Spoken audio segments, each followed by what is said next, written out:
ازاي تتعاملي مع عيوب راجل برج العذراء؟ رجل العذراء اللي حير العلماء وحير النساء.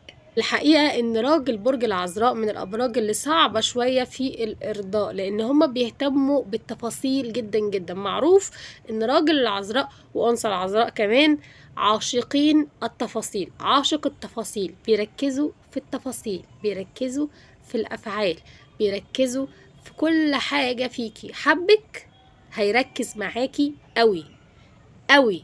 الفيديو اللي فات انا اتكلمت عن عيوب راجل برج العذراء. في الفيديو ده انا هتكلم عن ازاي تتعاملي مع عيوب راجل برج العذراء، او ازاي تتعاملي مع راجل برج العذراء. راجل برج العذراء مش من الابراج السهلة في التعامل، وبرضو مش صعب. فلو اول مره تشوفوني في القناه، يا ريت ننزل دلوقتي حالا نعمل اللايك ونعمل السبسكرايب، ويا ريت ندوس على القلب اللي تحت الفيديو اللي هو بتاع تشكرات او ثانكس. تدعموني يا جماعه عشان نكمل مع بعض. ويلا بينا، عملتوا لايك، عملتوا سبسكرايب، يلا بينا عشان ما نضيعش وقت. معاكم هدير. قلت قبل كده في فيديوهات ليا كتير عن راجل برج العذراء ان هو ما بيحبش بسهولة. شخصية مش سهلة كده اللي هو حد يجي يبصلك يعجب بشكلك خلاص وقع في حبك. لا، هو مش الشخصية دي خالص. راجل برج العذراء عشان يحبك لازم ان هو يدخلك جوه تحاليل بقى، ويختبرك ويشوفك انت هتقدري مش عارفه ايه، يشوف دماغك، هيشوفك انت بتعملي ايه، هيلعب دور المفتش كرومبو في حياتك. هيشوفك انت بتعملي ايه، بتروحي فين، مين صحابك، كم واحده من صحابك، عامله مين فولو على الانستجرام، بتكلمي مين على مش عارفه ايه. هيقعد يطقص يطقص يطقص، يشوف دماغك انت بتعملي ايه. واول لما يتاكد ويحس ان انت فعلا الشخصيه اللي تليق عليه، هو ده اللي هو بيحبه في البنت، بلس طبعا ان شكلك يبقى لذيذ وجميل، خلاص يبقى كده هو هيجي يعترف لك بحبه. وصعب على فكرة يا جماعة، مش سهل ابدا راجل العذراء ان هو يعترف بحبه بسهولة. بتتعاملي ازاي مع اول عيب واضح جدا في راجل العذراء اللي هو انتقاده، ان هو كثير الانتقاد؟ اتعامل ازاي هدير معاه في حوار الانتقاد ودايما مش عاجبه العجب فيا ولا الصيام في رجب؟ انا عايزه اقولك على حاجه، انت لو مش عاجباه مش هيحبك، مش هيحبك. فهو لو بينتقدك شويه، انت ايه اللي انت بتعمليه، يضحك عليكي مش عارفه ايه بتاع، عادي. كل واحد بيكون فيه طبع معين، الطبع ده ما بيتغيرش. فاهمه قصدي؟ انت لو في حاجه بتضايقك معينه، اقعدي واتكلمي معاه، قولي له لو سمحت انا ما بحبش الطريقه دي في الكلام.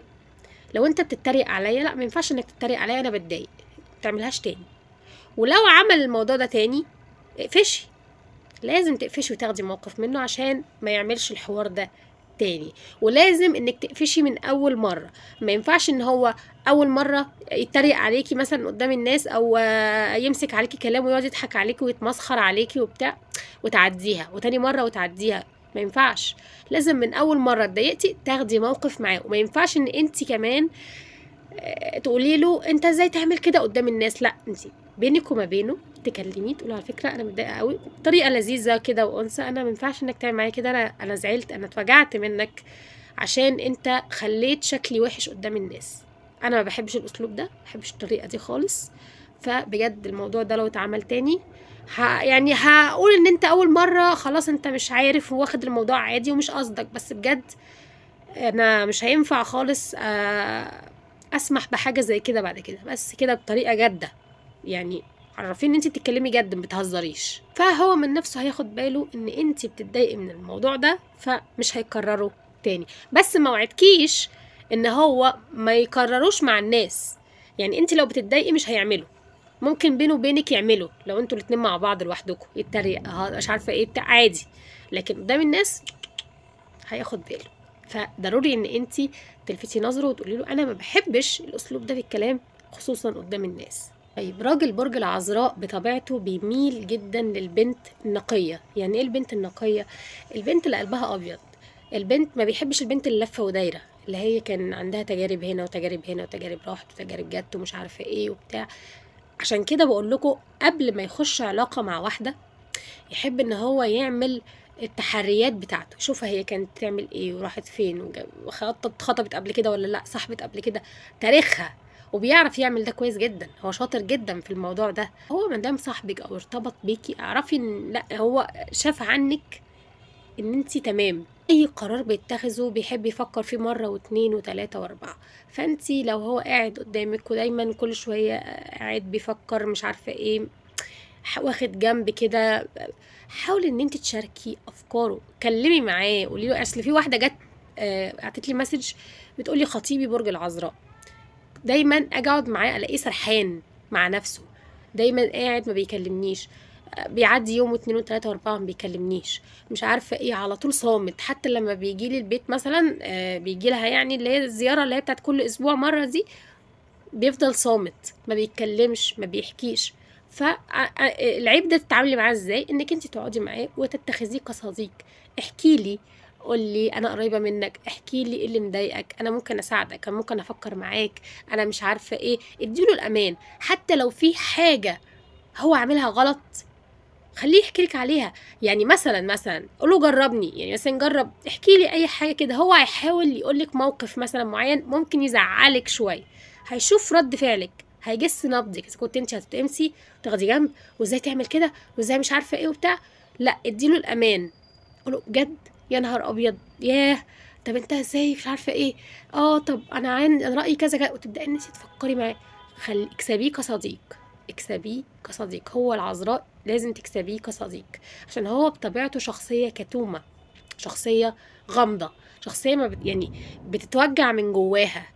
عارفين الاشخاص اللي هي من جواها ألم، بتقعد تفكر من بره تلجة، من بره كده حيطة، ومن جوه بتتألم جدا. حاجات كتير بقى، في شغل، في بيت، في مش عارفة ايه، في حاجات كتير كتير كتير.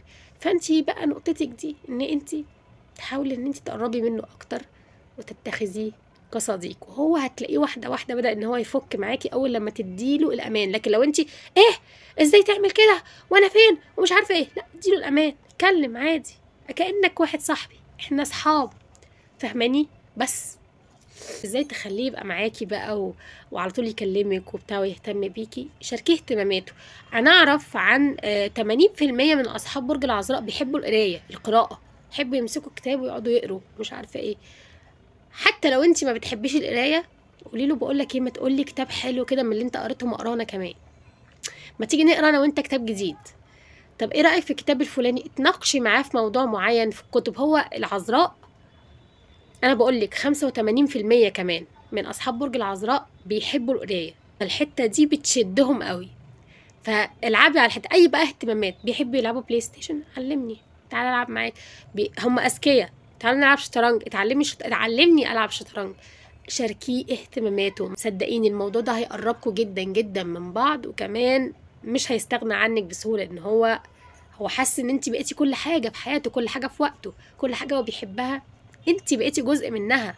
ابراج البرج العذراء من الابراج اللي شويه مترددين في اي قرار ممكن ياخدوه، مع ان هم بيفكروا كتير جدا، بيفكروا جامد جدا، بيفكروا بيدوا التفكير وقته، تمام، بس برضو مترددين.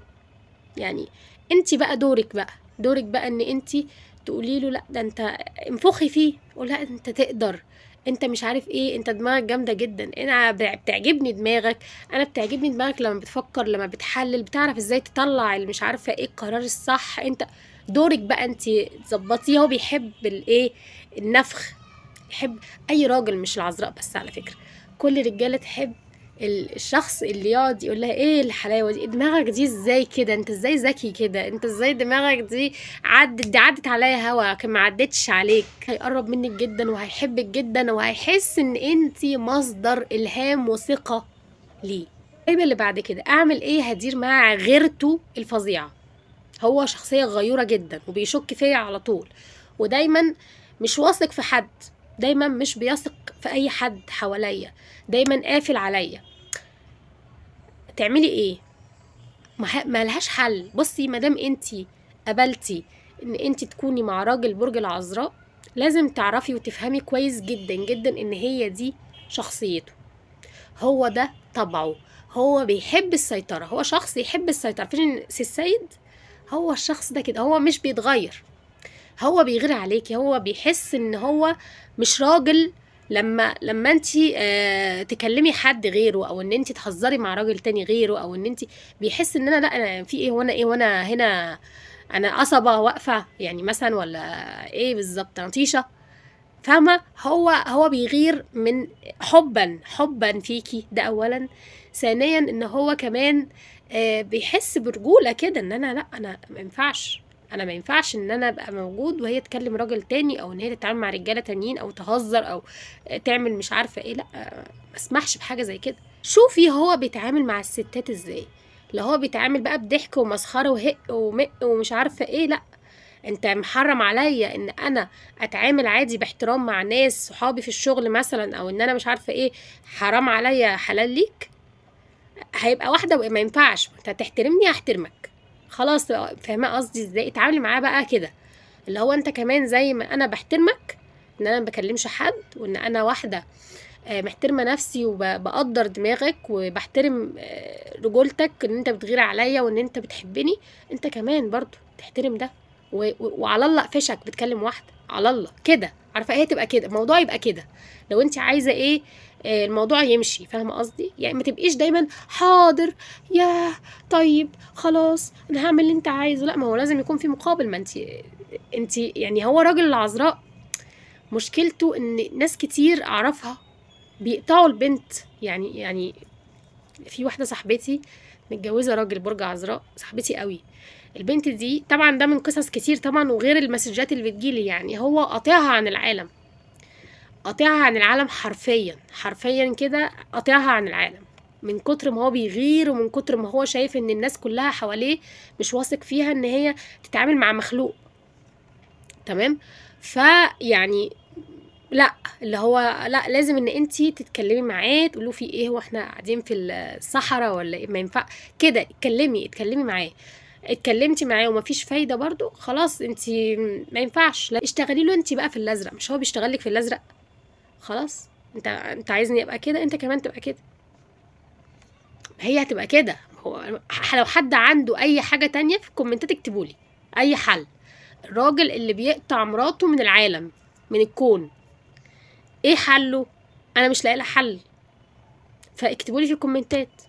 الحل معروف، بس اكتبولي برضو في الكومنتات، يعني الناس اللي حابة ان هي تقول رأيها والكلام ده. راجل برج العذراء من الابراج اللي بيحب الانثى القوية، الانثى الواثقة من نفسها، اللي ليها رأي، اللي تعرف هي بتعمل ايه كويس، شخصية نظيفة. بيحب النظافة جدا يا جماعة. هو الراجل ده بيحب، راجل العذراء خصوصا بيحب النظافة، نظافة بيتك، نظافتك في نفسك، شكلك، شعرك، لبسك نظيفة. حاجة هنا حاجة هنا حاجة هنا حاجة نظيفة، لازم تكوني صابونة قدامه، لأن هو عنده وسواس نظافة. فضروري جدا موضوع النظافة ده، عشان بيلاحظوا قوي زي ما قلت ان هو بيركز جدا في التفاصيل. راجل برج العذراء بيحب الأنثى اللي هي كده، اللي هي الصادقة، اللي مش كدابة، اللي مش بتحور، اللي مش بتقعد تلف وتدور، اللي مش بتقعد تلعب بالتلات ورقات معاه، اللي ما بتكدبش، اللي ما بتحورش، اللي دايما تصارحه بأي حاجة تحصل بقى في حياتها. تقول له انا في حصل 1 2 3 4 والكلام ده، تيجي يسألك على حاجة تجاوبيه بصدق، لا حصل 1 2 3 4. ما تكدبيش. الكذب ده عنده بقى يا جماعة العذراء بجد قطيعة، ما ينفعش انك تكدبي عليه. لو اكتشف ان انت بتكدبي عليه، في حاجة جواها تتكسر من جواه ليكي. الكذب يا جماعة، الكذب يا جماعة مصيبة. لو انت عايزة تخسري العذراء اكدبي عليه وحوري عليه، لان هو شخصية مش غبية، هو شخصية هيلقط وهيربط الاحداث، وهيعرف انت بتكدبي ولا ما بتكدبيش، انت بتعملي ايه، انت عملتي كده عشان انا ما اعرفش انت. فخدي بالك قوي، يعني اقل حاجة تعمليها انك تكوني صريحة. سألك سؤال عملتي كذا انا عملت كذا، حتى لو انت عملتي حاجة غلط انا عملت الحاجة الغلط. هو عنده ان انت لو قلتي له الحاجة الغلط اللي انت عملتيها، انت كده قلتي الصراحة بدل ما تكدبي، هيحترمك اكتر. يبقى تخليكي صريحة معاه، حتى لو انت عملتي حاجة غلط تخليكي صريحة معاه، وبعدين تعتذري. يعني انت عملتي حاجة غلط، سألك انت عملتي كذا كذا، هو بيكون عارف انت عملتي ولا ما عملتيش. خدي بالك مفتش كرومبو، قلت له انا عملت الحاجة دي، خلاص. قال لك يعني انت قصدي كذا، قلت له معلش انا اسفه، ومعلش مش هعمل كده تاني، ما كانش قصدي وبتاع، الموضوع بيخلص. لكن لو انت جيتي حورتي وقلتي لا انا معرفش الشخص دوت وما اتكلمتش معاه، هو عارف ان انت اتكلمتي مع الشخص ده، منظرك يبقى وحش ساعتها. العذراء بياخد موقف بيعلم عليكي وحاجة جواه بتتكسر، فالثقة نفسها بتتكسر. والعذراء الثقة جواه لو اتكسرت من ناحيتك الموضوع بيكون صعب جدا انه يتصلح، صعب. هدير، اتعامل ازاي مع تجاهل راجل برج العذراء ليا؟ تتعاملي ازاي مع التجاهل؟ بقاله اسبوع ما بيكلمنيش، كان بيكلمني كويس جدا وفجأة اختفى، اعمل معاه ايه؟ يا ست الكل انت ما تعمليش اي حاجه، مش انت ما غلطتيش فيه او ما عملتيش، هو حاجه من الاتنين، يا اما هو حاول يطلب منك حاجه وانت رفضتي فهو بيضغط عليكي بان هو يتقل وما يكلمكيش عشان انت تروحي تكلمي وتقولي خلاص انا اعمل اللي انت عايزه، ايا كان بقى الحاجه اللي هو طلبها منك، ايا كانت تمام.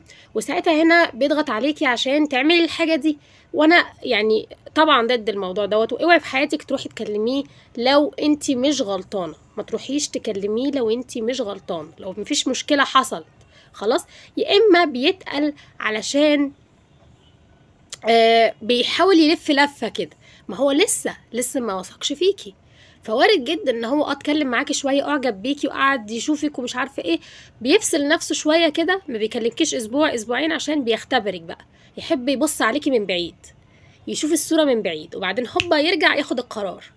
تمام. يفكر هي تنفع ما تنفعش، تنفع تبقى ام ولادي، طب هي كويسه، طب هي دماغها عامله ازاي، طب هي اسلوبها عامل ازاي، طب هي نظيفه، طب هي تتعامل ازاي مع اهلي، طب هي مش عارف، يقعد يفكر بعيدا عنك، وبيشوف برضو رد فعلك في غيابه هتبقي عامله ازاي. انت بعدت عني، اوكي تمام، انت اللي خسرتني على فكره، انا خلاص مع السلامه. هيحترمك قوي. كل ما غليتي نفسك وعززتي نفسك، اللي هو انا واحده واثقه من نفسي، انت هتبقى تيجي اهلا وسهلا انا مكاني، هتبعد عني وتاخد جنب وتتقل وتعمل الحركات بتاعتك دي، خلاص في 60 داهيه، انا واحده غاليه، انا عادي، انا مفيش شعريه فيها اتهزت عادي، عارفه ان انت من جوه بتكوني بتتقطعي، وعارفه ان انت من جوه بتكوني يعني خلاص هتنهاري، بس صدقيني هو ده الصح، انا بقولك الصح.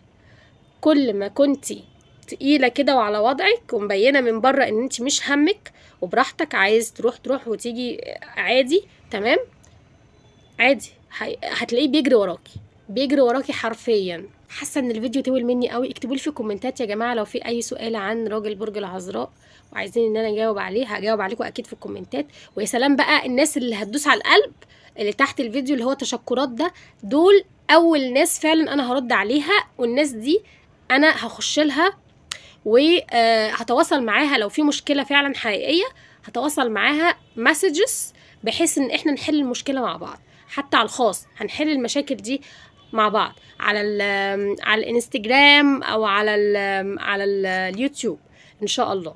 فتنسوش تدوسوا على القلب يا جماعه ولايك وسبسكرايب، وكان معاكم هدير.